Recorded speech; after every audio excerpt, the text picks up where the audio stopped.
Saudi Arabia లేదా UAE పక్కన Iran గురించి ప్రస్తావించినప్పుడు చాలామంది అవన్నీ అరబ్ దేశాలు అని అనుకుంటారు. భౌగోళికంగా కూడా ఒకేలా కనిపిస్తాయి, మతం కూడా ఒకేలా ఉంటుంది కాబట్టి అలా ఊహించడం సహజమే. కానీ అసలు నిజమేంటో తెలుసా? ఇరాన్ అరబ్ దేశం కాదు, అది పర్షియన్.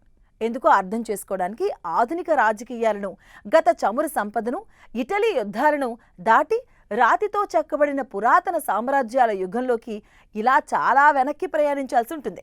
ఇరాన్ అరబ్ దేశాల సమూహంగా ఉంటుంది, కానీ అది అరబ్ దేశం కాదు. దాని ప్రజలు ఎక్కువగా పర్షియన్లు, దాని భాష పార్సీ. దాని చరిత్ర ఇస్లాంకు చాలా కాలం ముందు పురాతన సామ్రాజ్యాల వరకు విస్తరించింది. అరబ్బులు లేదా ఇరాన్లు రాకముందు ఈ ప్రాంతం అంతటా ఇస్లాం వ్యాపించడానికి చాలా కాలం ముందు పర్షియా ఉండేది. క్రీస్తు పూర్వం 6వ శతాబ్దంలో సైరస్ ది గ్రేట్ స్థాపించిన శక్తివంతమైన అచెమెనిడ్ సామ్రాజ్యం సింధు లోయ నుంచి మధ్యధారా వరకు విస్తరించి ఉన్నటువంటి భూములను పరిపాలించింది.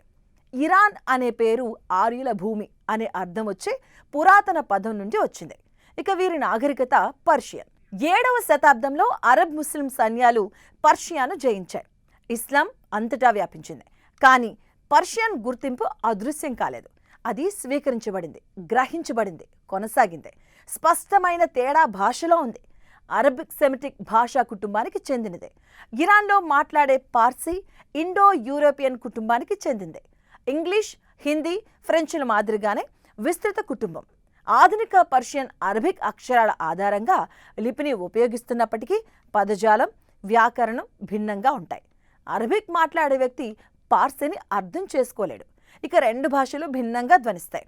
ఆ భాషా విభజనలో లోతైన సాంస్కృతిక సంబంధాన్ని సూచిస్తుంది. చాలా మంది ఇరానియన్లు ముస్లింలు, కానీ వారు జాతి పరంగా పర్షియన్లు లేదా కుర్దులు లేదా అజరిస్ వంటి ఇతర ఇరానియన్ సమూహాలకు చెందినటువంటి వారు. ఇరాన్ జనాభాలో కొద్ది శాతం మాత్రమే అరబ్గా గుర్తిస్తారు.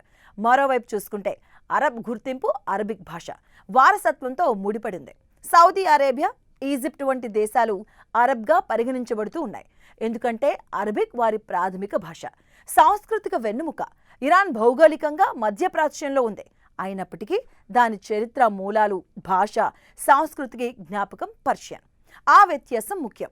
అది రాజకీయాలను, పొత్తులను, ప్రజలు తాము ఎలా చూస్తారో రూపొందిస్తుంది. కాబట్టి ఎవరైనా ఇరాన్ను అరబిక్ దేశంగా సాధారణంగా ప్రస్తావించినప్పుడు ఒక్క క్షణం ఆలోచన చేయాలి.